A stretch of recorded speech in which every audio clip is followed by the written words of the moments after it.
Hello friends, मैं sir doctor M के गोखरू, department mathematics, government college Ajmer. Vector calculus हमने प्रारंभ किया था और उसमें डिफरेंशिएशन करना सीखा था। हमने कल जो काम किया था उसमें किसी वेक्टर का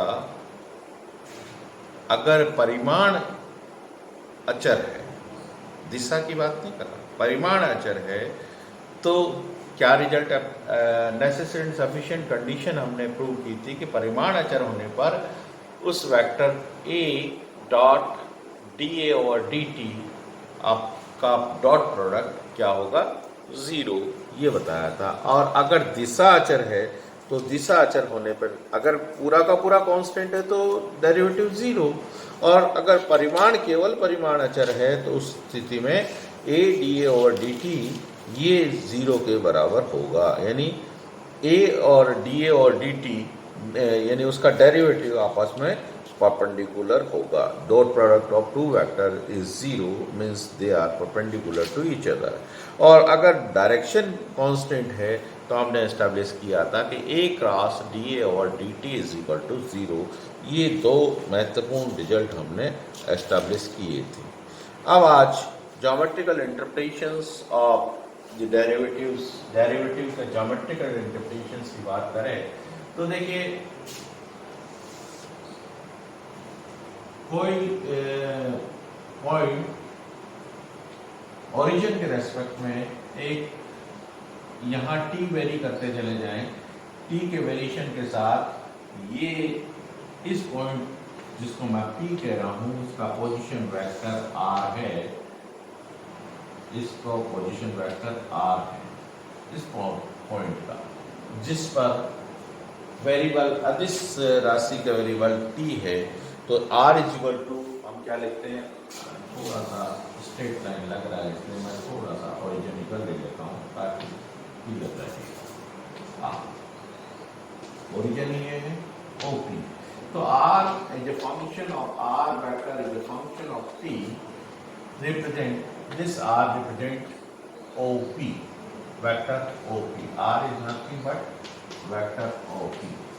ये अब जैसे जैसे t बदलता जाता है ये फंक्शन की वैल्यू बदलती जाएगी और थोड़ी सी delta t plus delta t पर ये फंक्शन सपोज करिए ये इस बिंदु Q पर होता है पॉइंट, तो उस केस में ये इसका पोजीशन वेक्टर क्या हो जाएगा, R plus delta vector, R plus delta. तो ये वेक्टर पी क्यू क्या होगा, वेक्टर एडिशन, और उससे हम देखें तो ये क्या आ जाएगा, R plus delta R minus R is equal to delta. ये वेक्टर रिप्रेजेंट करेगा P Q. P Q is nothing but O Q minus O P vector addition की थ्योरम से। तो ये क्या है, डेल्टा आर क्या है, डेल्टा टी समय में हुए वेरिएशन को रिप्रेजेंट कर रहा है। डेल्टा आर क्या रिप्रेजेंट कर रहा है, डेल्टा टी समय में हुए अंतर को, उत्पन्न हुए अंतर को। तो इनका एवरेज क्या होगा, delta R over delta T. जब डेल्टा टी बहुत छोटा हो, तो जब डेल्टा टी बहुत छोटा हो, limit when delta T is very small, तो उस केस में ये क्यू पॉइंट पी पर आ जाएगा और ये जो कोड है वो कोड इस पॉइंट पर टेंजेंट की तरह दिखेगी, and this will be equal to D R over D T. So derivative of any position vector of any point, इस P पॉइंट पर, इस P पॉइंट का पोजीशन वेक्टर है R, तो उसका डेरिवेटिव उसके टेंजेंट के, डेरिवेटिव क्या होगा, उस कर्व के टेंजेंट को रिप्रेजेंट करेगा। D R upon D T will represent the tangent line. जो हमने वहाँ डिफरेंशियल कैलकुलस करते समय स्केलर टर्म्स का डिफरेंशियल कैलकुलस करते डिफरेंशिएशन करते समय भी ये चीज़ देखी थी। तो यहाँ वेक्टर के सिचुएशन में भी एक ऐसा सदिश है जो कि स्पर्श रेखा को, ये स्पर्श रेखा को रिप्रेजेंट करेगा डी आर अपॉन डी। ठीक है, टेंजेंट वेक्टर को रिप्रेजेंट करेगा। अब इसके बाद में unit vector along tangent, unit vector upon along tangent क्या होगा भाई? ये तो पूरा का पूरा वेक्टर है, इस टेंजेंट के अलोंग यूनिट वेक्टर क्या होगा उसको निकालना है। तो इसमें इसका मैग्नीट्यूड का डिवाइड करते हैं, यानी D R upon D T में अगर इसके मैग्नीट्यूड का डिवाइड कर दें तो टेंजेंट वेक्टर की तरफ यूनिट वेक्टर आ जाएगा। यानी इस वेक्टर की तरफ यूनिट वेक्टर क्या होगा, इस वेक्टर में इसके मैग्नीट्यूड का डिवाइड कर दें तो unit vector along tangent vector आ जाएगा। अब इसी तरह से वेलोसिटी और एक्सेलरेशन की बात करें तो वेलोसिटी और एक्सेलरेशन क्या होता है? Rate of change of velocity होता है rate of change of displacement, यानी this v is equal to D R upon D T.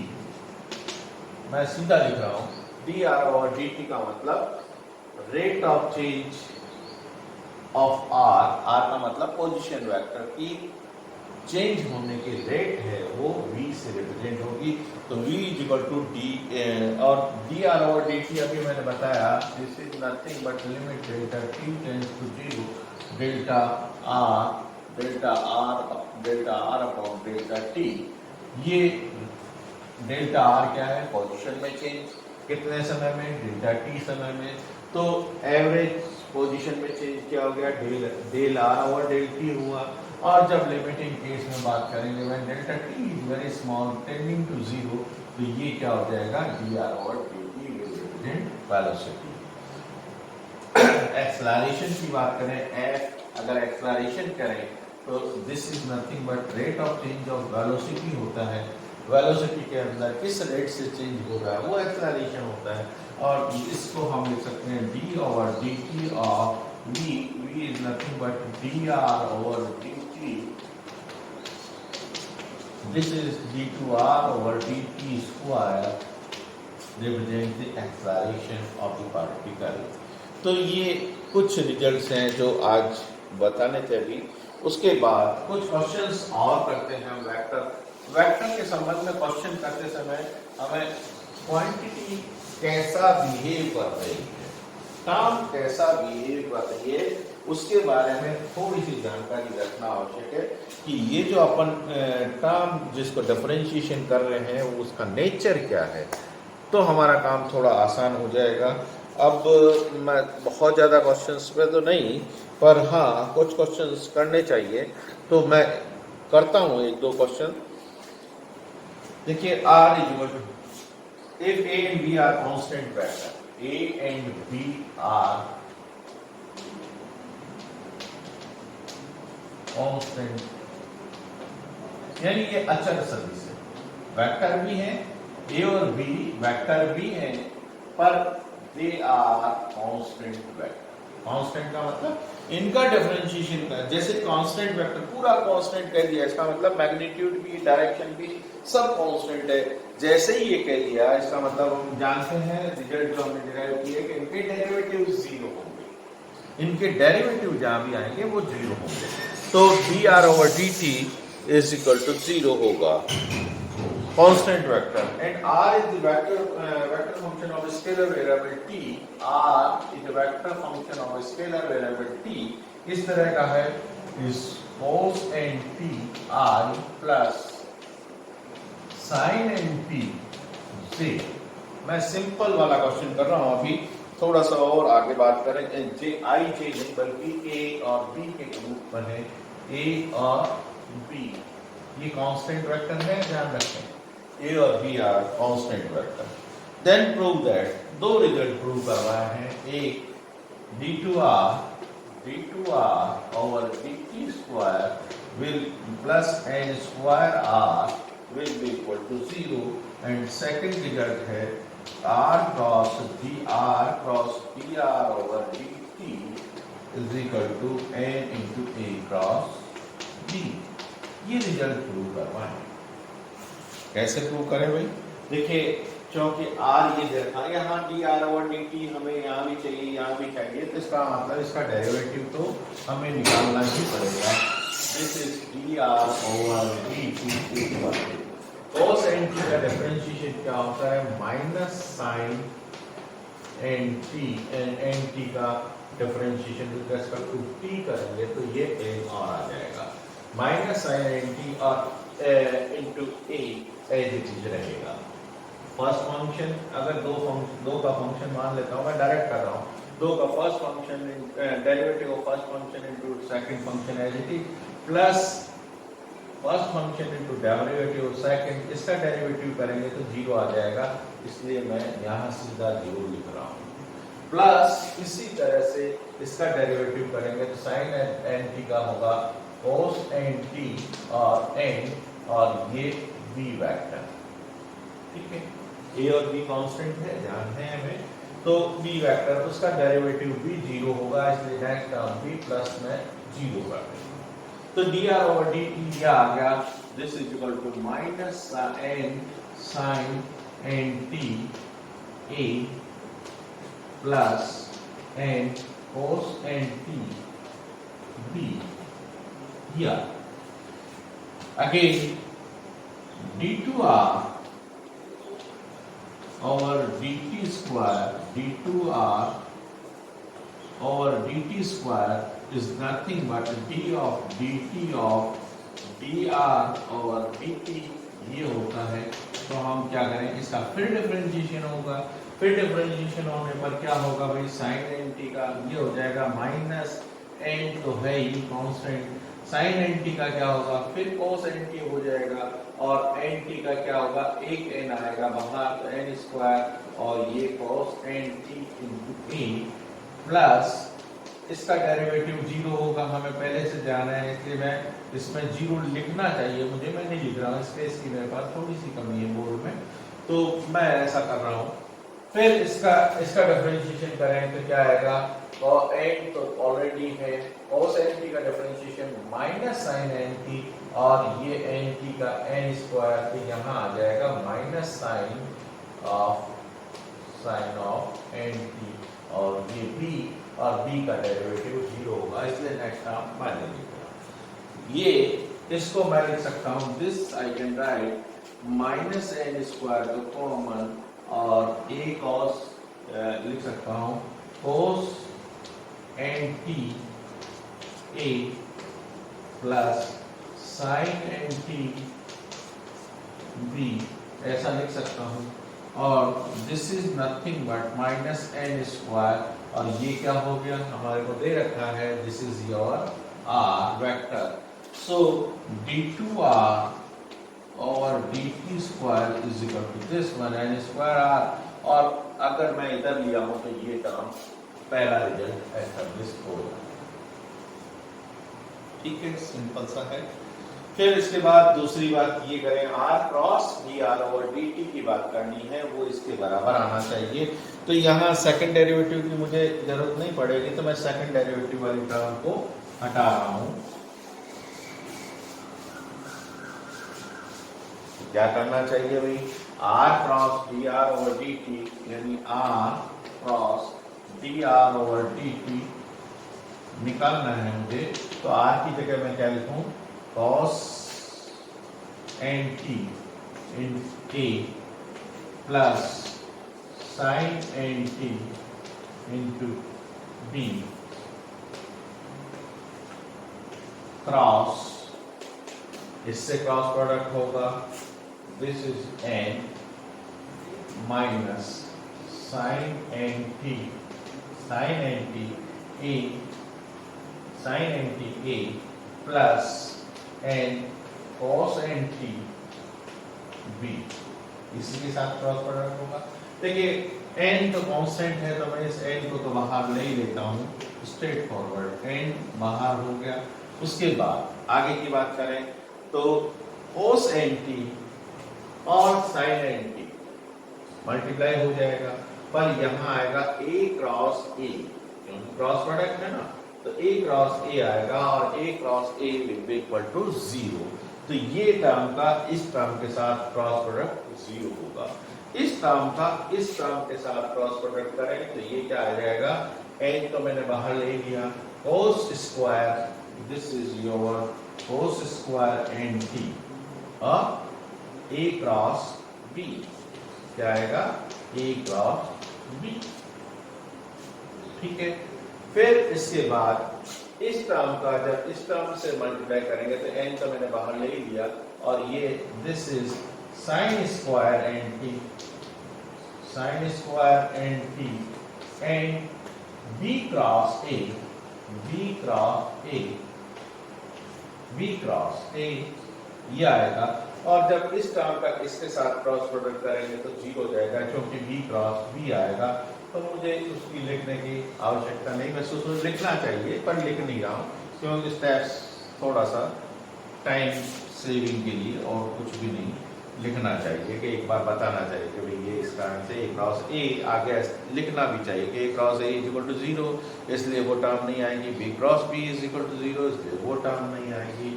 सो अब ये हो गया n। अब इसमें A क्रॉस B ये है, अगर मैं इसको प्लस कर दूं, इसको प्लस कर दूं तो ये एक B क्रॉस A की जगह क्या हो जाएगा, A क्रॉस B हो जाएगा। तो यहाँ से A क्रॉस B भी कॉमन आ गया, A क्रॉस B भी कॉमन आ गया और अंदर रह गया cos square nt plus sine square nt and we know this is equal to 1. So this is the second result. ये सेकंड रिजल्ट है जिसको हम बहुत आसानी से प्रूव कर सकते हैं। इसी तरह से और कुछ रिजल्ट्स हैं जिनकी बात करते हैं। हाँ, यस, एक और क्वेश्चन है,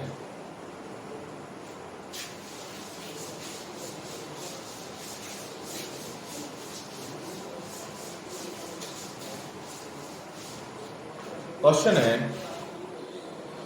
यदि r की दिशा में इकाई सदिश r के एक unit vector in the direction of r, naturally r की दिशा में यूनिट वेक्टर होगा।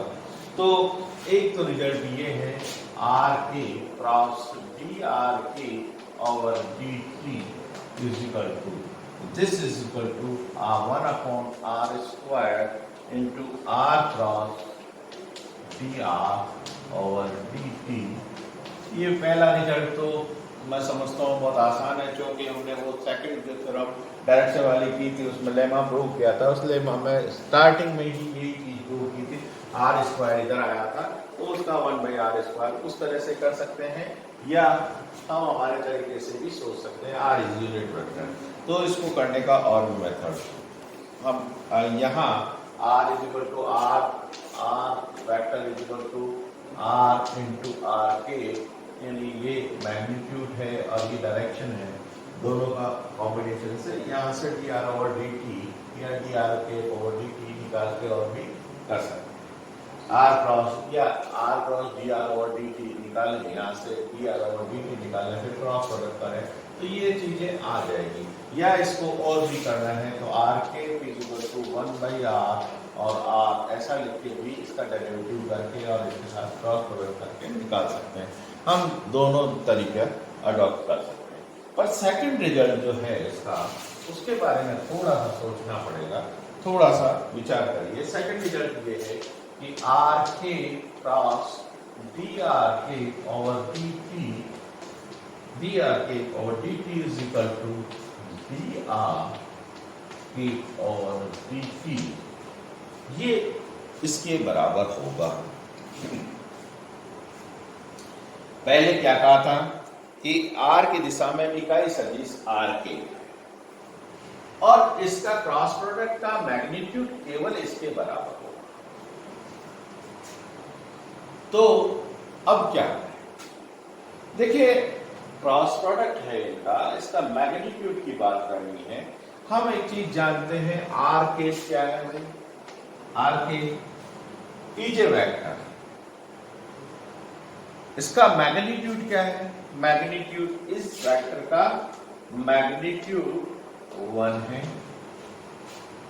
वन क्या है, कांस्टेंट है, और कांस्टेंट वेक्टर के कांस्टेंट वेक्टर का जो वेक्टर कांस्टेंट मैग्नीट्यूड का हो उसका और उसके डेरिवेटिव का क्या होता है भाई, A dot D A over D T must be equal to zero, zero होता है ना कांस्टेंट मैग्नीट्यूड वाला। तो उसी तरह से ये आर एक कांस्टेंट आर के एक कांस्टेंट मैग्नीट्यूड का वेक्टर है, इसमें आर के डॉट डी आर के power D T is equal to zero, means R के is perpendicular to D R के पावर डी टी, ये होगा। और जब कोई दो वेक्टर परपेंडिकुलर है तो डॉट प्रोडक्ट कोई दो वेक्टर परपेंडिकुलर है तो आर के क्रॉस डी आर के और D T is equal to क्या होगा भाई, magnitude magnitude cross product of two vector A cross B is equal to क्या होता है, ए बी साइन एन के, ए बी साइन जो यूनिट वेक्टर है उसके डायरेक्शन में होगा, तो क्या आएगा,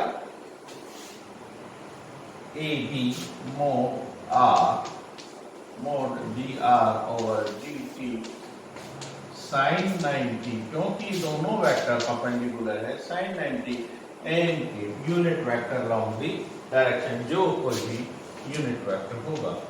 अब इसका मैग्नीट्यूड निकालें तो मैग्नीट्यूड क्या होगा, इसका मैग्नीट्यूड आर के का मैग्नीट्यूड 1 है ऑलरेडी, ये डी आर ओवर डी के D R over D T है ही, साइन 90 इज इक्वल टू 1 और एन के का मैग्नीट्यूड की बात करें तो that is 1, so this magnitude of this is D are cap over D T, ये इंपॉर्टेंट रिजल्ट है। इसी तरह से और डेरिवेटिव्स के कई सारे रिजल्ट हैं, मैं एक और दो रिजल्ट जो मुझे ठीक लग रहे हैं वो करने का प्रयास कर रहा हूँ। देखिए, हाँ, ये एक क्वेश्चन है,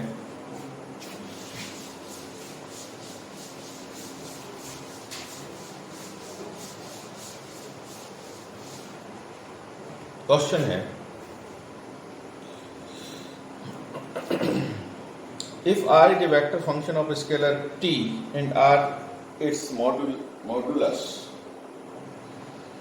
यदि R एक अदिश चर t का एक सदिश फलन है जिसका परिमाण R है, R इसका परिमाण है, एज यूजुअल हम जैसा करते हैं, a b कोई अचर सदिश है, a और b, a and b are constant vector,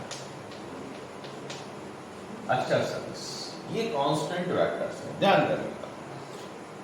and A B are constant vectors, differentiate the following with respect to T, इसको डिफरेंशिएट करना है, R plus A upon R square plus A, यानी we have to find out the differentiation of this. एक करके बता देता हूं, उसके बाद दूसरे तीसरे रिजल्ट की बात आप करिएगा, इसमें 3-4 रिजल्ट हैं, पर एक रिजल्ट देखो, टर्म्स पे ध्यान देने की आवश्यकता है। टर्म्स पे किस तरह से ध्यान देने की आवश्यकता है, ए और बी क्या का है, कांस्टेंट वेक्टर का है, आर स्क्वायर ये वेक्टर आर का स्क्वायर है, ये वेक्टर ए का स्क्वायर है, और वेक्टर आर का स्क्वायर क्या होगा, स्केलर हो जाएगा, और ए का भी वेक्टर ए का किसी भी वेक्टर का स्क्वायर करेंगे वो क्या हो जाएगा, स्केलर हो जाएगा। तो ये पूरी टर्म क्या हो गई, scalar, R square plus A square, ये एज ए स्केलर वर्क करेगी। तो एज ए स्केलर वर्क करेगी, तो अब इसका डिफरेंशिएशन कैसे करें, तो डिफरेंशिएशन हमारा तरीका क्या है, D of D T of, इसको मैं दो अलग अलग टर्म मान लेता हूं, this I can write d of dt of 1 upon r square plus a square into r plus a, दो का प्रोडक्ट हो गया। अब जब दो का प्रोडक्ट हो गया, इसको भी प्रोडक्ट में लिख देते हैं, और ऐसा r plus a, तो अब इसका डिफरेंशिएशन करना है तो मुझे क्या करना पड़ेगा, first function as it is R square plus A square into derivative of second plus second function R plus A और derivative of this 1 upon r square plus a square. It is a scalar term. r square plus a square is a scalar term. ये ध्यान रहे, और r plus a. तो यहां से क्या आ गया, this will be equal to 1 upon r square plus a square and यहां क्या होगा, dr over dt तो आएगा, प्लस a क्या है, कांस्टेंट वेक्टर है इसलिए ये 0, कांस्टेंट वेक्टर होने के नाते ये 0 आ जाएगा। और इसका डेरिवेटिव क्या करेंगे, इसका डिफरेंशिएशन करना है, plus r plus a vector तो ये अपनी जगह है ही, इसका डिफरेंशिएशन करना है, this is equal to minus r square plus a square into derivative of this r square plus a square, r square plus a square का डेरिवेटिव करेंगे तो क्या होगा, d of dt of r square plus a square ये आ जाएगा। और इसको यहां से इसको लिखना है तो किस तरह से लिखेंगे, dr ओवर dt, ये तो टर्म केवल ये रह जाएगी, this is equal to 1 upon r square plus a square into dr over dt, ये टर्म रहेगी, प्लस माइनस आ जाएगा, सॉरी इसका स्क्वायर नीचे डिनोमिनेटर में है इसलिए स्क्वायर आना चाहिए, हाँ स्क्वायर ही होगा। तो ये minus 1 upon r square plus a square whole square, इसका derivative twice r dr, twice r dr, और ट्वाइस dr इस r स्क्वायर का डेरिवेटिव को मैं लिख सकता हूँ twice r dr over dt, एक बार तो ऐसा लिखता हूँ, प्लस इस कांस्टेंट टर्म का डेरिवेटिव क्या होगा, 0 होगा, तो ये आ जाएगा। अब ये जो टर्म है, इस टर्म को मैं r dot dr over dt भी लिख सकता हूँ, क्योंकि वो रिजल्ट हमने देखा था। तो यहाँ से dr ओवर dt अगर मैं कॉमन ले लूँ तो क्या होगा, dr ओवर dt दोनों में से कॉमन ले लूँ, या एज इट इज रख दें जैसा चाहें, this is equal to 1 upon r square plus a square dr over dt and this is your and ये टर्म रहेगी r plus a vector. So this is your twice r square plus a square whole square twice and r dot dr over dt into r dot r vector r और a, ये रिजल्ट आ जाएगा। इसको और simplify करना चाहें तो सिंप्लीफाई, हमारे को पर्टिकुलर फॉर्मेट में अगर मांगा है तो हम ऐसा भी लिख सकते हैं, जैसा हमारे को जरूरत हो, इसको प्रोडक्ट से या dr over dt कॉमन लेके और फिर जैसा रिक्वायर्ड है उस तरह से हम कर सकते हैं। तो ये मैंने कुछ क्वेश्चंस किए हैं इसके डेरिवेटिव्स के, तो इसके बाद नेक्स्ट कुछ क्वेश्चंस, 1-2 क्वेश्चन और करेंगे अनसोल्व में से, फिर उसके बाद आगे बात करेंगे। धन्यवाद।